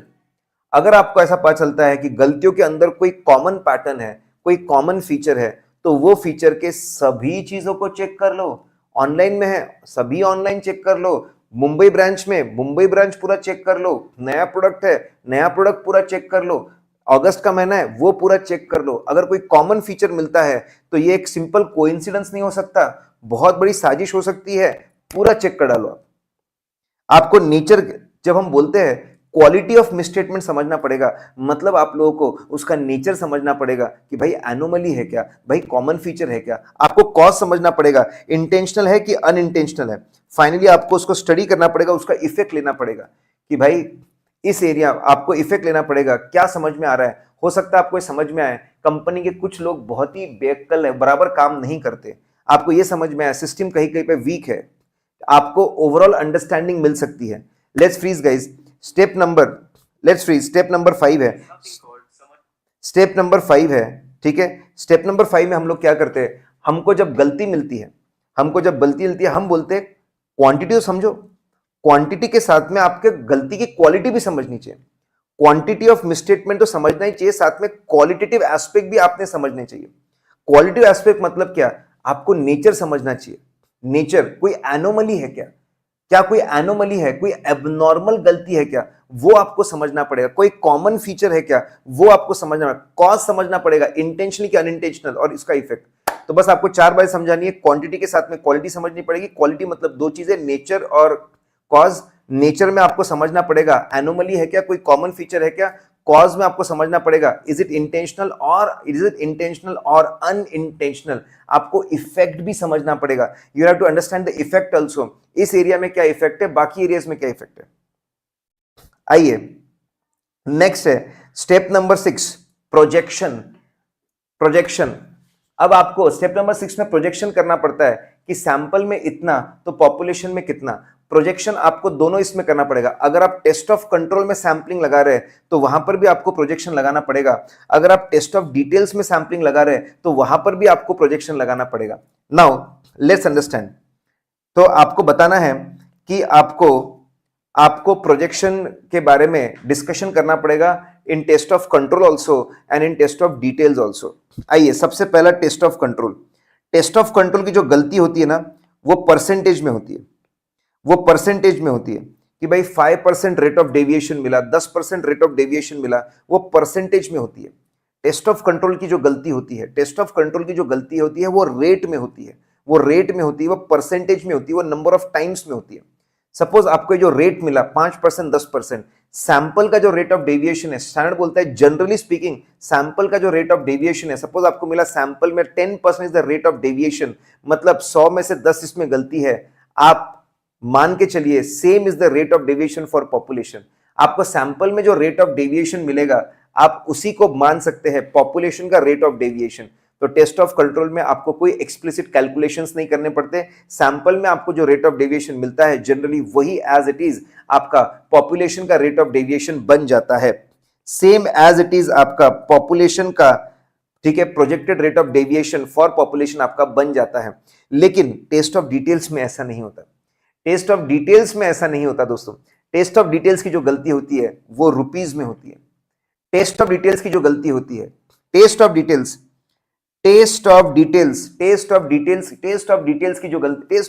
की जो गलती होती है ना, वो रुपयों में होती है, वो रुपीज में होती है। यहां पे आपको प्रोजेक्शन करना पड़ेगा। सैंपल में इतना तो पॉपुलेशन में कितना, आपको प्रोजेक्शन करना पड़ेगा। रेशियो प्रोपोर्शन आपको लगाना पड़ेगा। बहुत ही सिंपल सा रेशियो प्रोपोर्शन, बहुत ही सिंपल सा आपको रेशियो प्रोपोर्शन। देखो यहाँ पे एग्जांपल है, 10,000 की गलती है 1 लाख रुपए में, 10,000 की गलती है 1 लाख रुपए में, तो 20 करोड़ के पॉपुलेशन में कितना, सिंपल रेशियो प्रोपोर्शन निकल लगाना पड़ेगा, 2 करोड़ की आपको गलती मिल जाएगी।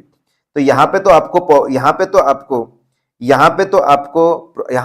प्रोजेक्शन करना पड़ेगा, यहाँ पे तो आपको प्रोजेक्शन करना पड़ेगा। और आपको लेकिन ब्रॉड व्यू मिलेगा कि भाई 2 करोड़ की गलती है। आपको ब्रॉड व्यू मिलेगा, आपको ब्रॉड व्यू मिलेगा कि भाई साहब 2 करोड़ की गलती है, ठीक है, 2 करोड़ की गलती है, ऐसा आपको ब्रॉड व्यू मिलेगा। आपको एग्जैक्टली कौन से आइटम में कितनी गलती है वो आपको मिलने वाला नहीं है, ठीक है। जब आप टेस्ट ऑफ डिटेल में प्रोजेक्शन करते हैं तो आपको मोटा मोटी कितनी गलती है वो आपको पता चलता है। एग्जैक्टली कौन से ट्रांजैक्शन में, कौन से बैलेंस में, कौन से डिस्क्लोजर में गलती है वो आपको बिल्कुल नहीं मिलता, ठीक है। आई होप आपके दिमाग में क्लैरिटी है। एक छोटी सी बात बोली है, उनका कहना है जब आप प्रोजेक्शन करो एनोमली को छोड़ दो, जब आप प्रोजेक्शन करो तो गलतियों में से एनोमली को निकाल दो, एनोमली को आप बाहर कर दो, और जो नॉन एनोमलस मिसस्टेटमेंट होते हैं उसके बेसिस पे प्रोजेक्शन करो, उसके बेसिस पे आपको प्रोजेक्शन करो। देखो एक आखिरी लाइन बोलता हूं, आपको जमती है। ये करने के बाद में आखिरी में अगर आपको पता चला एनोमली को रेक्टिफाई नहीं किया, एनोमली गलती तो है ना, एनोमली गलती तो है ना, तो आपने जो प्रोजेक्शन किया था, आपने प्रोजेक्शन किया इतनी गलती होगी पॉपुलेशन में, एनोमली भी एक गलती है जिसको आखिरी तक रेक्टिफाई नहीं किया तो उसको ऐड कर देना है। तो मैंने क्या बोला, प्रोजेक्शन करते वक्त एनोमली को एक्सक्लूड करके प्रोजेक्शन करते हैं। प्रोजेक्शन करने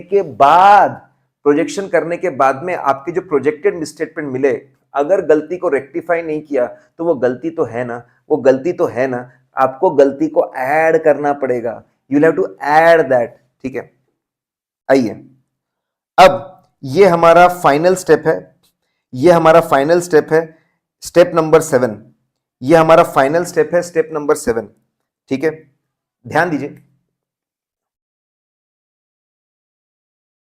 now this is our final step, step number 7। आइए, इसमें हम क्या बोलते हैं, इसमें हम लोग कंपेयर करते हैं। क्या कंपेयर करते हैं?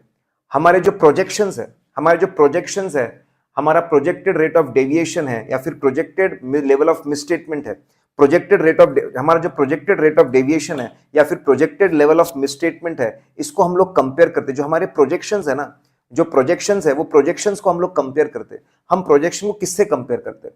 We compare projections. हम प्रोजेक्शंस को एक्सपेक्टेड, ठीक है, एक्सपेक्टेड रेट्स और लेवल्स है उससे कंपेयर करते हैं, और जो मैक्सिमम टॉलरेबल है उससे हम लोग कंपेयर करते हैं। ध्यान देंगे, बहुत सिंपल है, बहुत आसान है। जो हमारे प्रोजेक्टेड रेट ऑफ डेविएशन है या प्रोजेक्टेड लेवल ऑफ मिसस्टेटमेंट है, हमारे एक्सपेक्टेशन से भी उसको कंपेयर करते हैं, और जो टॉलरेबल लेवल्स है, मैक्सिमम एक्सेप्टेबल लेवल है, उससे भी हम लोग कंपेयर करते हैं। देखिए, 3 सिचुएशन आ सकती है, 3 situation can come up. 3 situation आ सकती है। ध्यान दीजिए, बहुत सिंपल है। हमने प्रोजेक्शन किया, ठीक है। जो हमने प्रोजेक्शन किया हमारे जो प्रोजेक्टेड गलतियां है वो एक्सपेक्टेशन से भी कम है और टॉलरेबल लेवल से भी कम है। वाह, क्या बात है, बहुत ही बढ़िया। जो हमने प्रोजेक्शन किए थे वो एक्सपेक्टेशन से भी कम है और टॉलरेबल से तो डेफिनेटली कम है। अगर ऐसा है तो हम पूरे ताकत से हम लोग बोलते हैं, with full confidence we say that हमारे पास में बहुत स्ट्रांग एविडेंस है, पूरे ताकत से हम लोग बोलते हैं, टेस्ट ऑफ कंट्रोल्स में गलतियां बहुत कम है, एक्सपेक्टेशन से भी कम है, प्रोजेक्शन से भी कम है। पूरी ताकत से हम लोग बोलते हैं, पूरी ताकत से हम क्या बोलते हैं? Controls are reliable. पूरी ताकत से हम लोग बोलते हैं controls are reliable, controls reliable है, ऐसा, ठीक है। लेकिन हमारी जो गलतियां है, अरे बाप रे बाप, बहुत ज्यादा निकली। हमारी जो गलतियां है, ठीक है, हमारी जो गलतियां बहुत ज्यादा निकली, एक्सपेक्टेशन से भी ज्यादा निकले प्रोजेक्शन, और टॉलरेबल से भी ज्यादा, बहुत ज्यादा गलतियां है। फिर पूरे कॉन्फिडेंस से बोलते हैं टेस्ट ऑफ कंट्रोल्स में, controls are not reliable. Test of details में बोलते हैं there is a material misstatement in population. हमारे जो भी प्रोजेक्शन निकलते हैं, हमारे एक्सपेक्टेशंस और हमारे टॉलरेबल लिमिट से कंपेयर करते हैं। अगर बहुत कम है गलतियां, अगर गलतियां बहुत कम है तो हम बोलते हैं सब बढ़िया है। गलतियां बहुत ज्यादा है तो हम बोलते हैं सब गलत है। Controls are not reliable, controls reliable भी नहीं है और पॉपुलेशन में मटेरियल मिसस्टेटमेंट्स है। कंट्रोल्स रिलायबल भी नहीं है, पॉपुलेशन में मटेरियल मिसस्टेटमेंट है। एक तीसरी स्टेज आती है, गलतियां एक्सपेक्टेशन से ज्यादा है लेकिन टॉलरेबल से कम है। सैंपलिंग करने के जस्ट पहले हम हमारी एक्सपेक्टेड गलतियां निकालते हैं, वो काम आता है। गलतियां एक्सपेक्टेशन से ज्यादा है और टॉलरेबल से कम है, ये एक स्टेज ऑफ कंफ्यूजन है। अगर गलतियां एक्सपेक्टेशन से ज्यादा है और टॉलरेबल से कम है, एक्सपेक्टेशन से ज्यादा और टॉलरेबल से कम है, तो क्या करें? This is a stage of confusion. हम मैनेजमेंट को बोलते हैं ऐसा क्यों हो रहा है, गलतियां एक्सपेक्टेड लेवल से ज्यादा क्यों जा रही है, आप हमको समझाओ ऐसा क्यों हो रहा है, क्या गलती है, क्या चीजें जो आपने हमको बताई नहीं थी, कौन सी चीजें जो आपने हमसे छुपा के रखी थी, गलतियां एक्सपेक्टेशन से ज्यादा क्यों निकल रही है।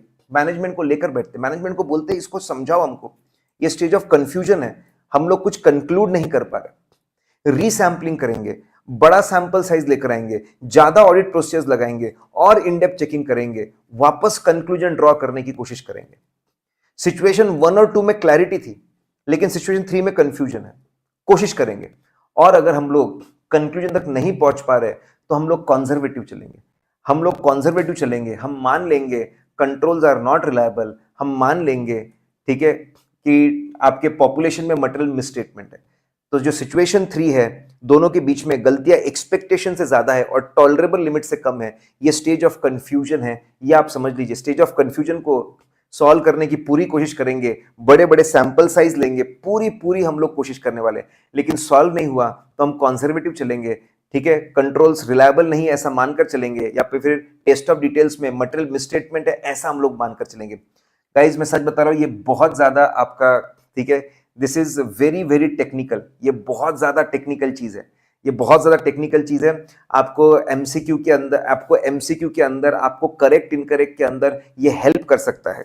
It can help you in correct incorrect and MCQs, ठीक है। आइए और एक चीज देखते हैं, let's see one more thing, let's see one. सारे के सारे स्टेप्स हमारे खत्म हो गए दोस्तों, सारे के सारे स्टेप्स खत्म हो गए। आइए एक और चीज हम लोग देख लेते हैं, स्ट्रैटिफिकेशन। पहले आप डेफिनेशन बताएंगे। जब पॉपुलेशन को किसी क्राइटेरिया के ऊपर बेस्ड छोटे छोटे ग्रुप्स के अंदर बांटा जाता है तो उसको स्ट्रैटिफिकेशन बोलते हैं, ठीक है। स्ट्रैटिफिकेशन बड़ी प्यारी चीज है, स्ट्रैटिफिकेशन बड़ी प्यारी चीज है। जैसे हम लोग चीजों को स्ट्रैटिफाई करते हैं, हर तरह के आइटम सिलेक्ट हो जाएंगे, मन में विश्वास आ जाता है, सैंपल साइज कम कर देते हैं। जैसे ही स्ट्रैटिफिकेशन हो गया, हम हर तरह का आइटम जा जाके सिलेक्ट कर लेंगे, हमको सैंपल साइज हमको ज्यादा नहीं रखना पड़ता, सैंपल साइज कम हो जाता है। स्ट्रैटिफाई करने के अलग अलग तरीके, एक तरीका है वैल्यू वाइज, अमाउंट के हिसाब से, ठीक है। सारे के सारे सेल्स वाउचर जो 1 लाख के नीचे है, जो 1 लाख से 20 लाख के ऊपर, 1 लाख से 20 लाख के बीच में और 20 लाख के ऊपर है, आप वैल्यू के हिसाब से चीजों को बांट सकते हैं। हाई वैल्यू आइटम्स को 100% सिलेक्ट कर लो, मीडियम वैल्यू आइटम्स को आप 25% सिलेक्ट कर लो, लो वैल्यू आइटम को आप 2-5% सिलेक्ट कर लो, ऐसा आप कर सकते हैं। आपको स्ट्रैटिफाई करना है तो वैल्यू के हिसाब से करो, हाई वैल्यू आइटम को ज्यादा चेक करो, मिड लेवल वैल्यू को कम चेक करो, स्मॉल वैल्यू को तो और भी कम चेक करो। सब चेक कर रहे हैं हम लोग, सारे चेक कर रहे हैं, लेकिन इंपॉर्टेंस अलग अलग दे रहे हैं हम लोग। तो आप स्ट्रैटिफाई करना है तो आप वैल्यू वाइज कर सकते हो, और अगर आपको स्ट्रैटिफाई करना है रिस्क वाइज कर सकते हो। कैसे सर? एजिंग बनाइए, डेटस की एजिंग बनाइए। देखिए ये एजिंग है, लेफ्ट साइड में हमारे पार्टीज है, फिर उसके आउटस्टैंडिंग बैलेंसेस है, और यहां पे ब्रेकअप है। कुछ बैलेंस अभी 30 डेज भी नहीं हुए, कुछ को 30 to 60 हो गए, कुछ को 60 to 180 हो गए, और कुछ को अबाउ 180 हो गए। हम लोगों ने अलग अलग इसमें बांट दिया उसको, अलग अलग पीरियड में आपको बांट दिया है, up to 30 days, up to 30 to 60 days, 60 to 180 days, above 180 days. इसके अंदर हम लोग चीजों को बांट चुके हैं। ऐसा क्यों सर? ठीक है, अब हमको पता चला है 50 करोड़ का, 100 करोड़ में से 50 करोड़ का बैलेंस फ्रेश है, 20 करोड़ का बैलेंस 30 से 60 दिन पुराना है, 10 करोड़ 60 से 120 दिन पुराना है, और 20 करोड़ 180 से भी ज्यादा पुराना है। जो बैलेंस जितना ज्यादा दिनों से आउटस्टैंडिंग है वो उतना ज्यादा रिस्की है। ज्यादा रिस्की आइटम को ज्यादा चेक कर सकते हैं, कम रिस्की आइटम को कम चेक कर सकते हैं। तो आपको बांटने का और एक तरीका है, आप रिस्क के हिसाब से। और स्ट्रैटिफाइड सैंपलिंग में फिर आप प्रोजेक्शन के बारे में बात करते हैं। यू टॉक अबाउट प्रोजेक्शन, ये हम डिस्कस करके आए। हर स्ट्रैटा में जाना पड़ेगा, प्रोजेक्शन आपको करना पड़ेगा। हर स्ट्रैटा में आपको जाना पड़ेगा, प्रोजेक्शन करना पड़ेगा। हर स्ट्रैटा के प्रोजेक्शन को ऐड करोगे तो पॉपुलेशन का आपको प्रोजेक्शन मिल जाएगा। You will get population projection, ठीक है गाइज। यहां पे रुकते हैं। मैंने सारे इंपॉर्टेंट स्टेप्स, सारे बड़े स्टेप्स मात्र 1 घंटे में, लगभग 1 घंटे में मैंने सब कुछ कवर किया, ठीक है। मेरा ये जो हमारे बहुत सुपर स्पीड में ये सेशंस चल रहे हैं, ये आपकी पढ़ाई को पुश करना है। जिस चीज को आप पढ़ने में आधा दिन लगाने वाले थे, आप आधा दिन लगाने वाले थे, आप 10 घंटे 12 घंटे लगाने वाले थे, मैंने हाथ पकड़ के आपको उसको पुश कर दिया, और आपकी तैयारी को, ठीक है, आगे मैं लेकर चला गया। आई होप आपको इसमें बहुत मजा आया हो, ठीक है। कमेंट कर करके जरूर बताएं। This is one of the very technical standards, ये बहुत टेक्निकल स्टैंडर्ड माना जाता है ऐसे 530। कमेंट करके जरूर बताएं कि आपको कितना मजा आया और आप इस स्टैंडर्ड में आगे बढ़े कि नहीं बढ़े, ठीक है। और मैंने जैसे आपको प्रॉमिस किया है, इसकी जो ऑडियो रिविजन्स है मैं जल्द ही आप लोगों को और प्रोवाइड करूंगा, जिसमें ऑडियो रिवीजन भी बहुत कम समय के, ज्यादा समय नहीं है। जो भी टॉपिक में आपको लगे आप उसके ऑडियो सुन करके आप वो टॉपिक, ठीक है। अच्छा मैं आपको और बता दूं, ठीक है, मैं आपको और एक चीज बता दूं मैं दोस्तों, इस अटेम्प्ट के अंदर Q&A बहुत ज्यादा इंपॉर्टेंट रहने वाला है। मैं 250 इंपॉर्टेंट क्वेश्चंस करवा रहा हूं, 16 मार्च से शुरू होने वाला। जैसे हमारा रैपिड रिवीजन खत्म होगा, हमारा परम क्वेश्चन बैंक का डिस्कशन शुरू होगा, 250 इंपॉर्टेंट क्वेश्चंस का हमारा डिस्कशन शुरू होगा। वो जरूर करिए। मेरा ऐसा मानना है कि परम क्वेश्चन बैंक से अबाउट 70% तक चीजें आ सकती है, अबाउट 70% पेपर वहां से आ सकता है। इंपॉर्टेंट की लिस्ट से 30 मार्क्स आउट ऑफ 70, 30 मार्क्स आ सकते हैं आपके। ह्यूज, बहुत ज्यादा बड़ी बात है। डिस्क्रिप्टिव वहां से आ सकते हैं। वहां पे मैं कॉन्सेप्ट के साथ में कराऊंगा। वहां पे जो क्वेश्चंस है वो मैं आपको कॉन्सेप्ट के साथ करवाने वाला हूं। अगर आपने कॉन्सेप्ट पहले नहीं भी पढ़ा होगा तो भी मैं आपको करवाने वाला हूं, ठीक है। मुझे कमेंट करके जरूर बताएं क्या ये स्पीड बराबर आपको लग रही है, इसको स्लो डाउन करना चाहिए, इसको बढ़ाना चाहिए, ठीक है। आप जरूर जरूर मुझे बताएं स्पीड के बारे में, ठीक है। स्पीड के बारे में जरूर बताएं। जो मुझसे पढ़ सके बच्चे वो भी बताएं, जो मुझसे नहीं पढ़े वो भी मुझे बताएं, ठीक है। ओके गाइस, चलिए यहां पे रुकते हैं। Bye bye everyone.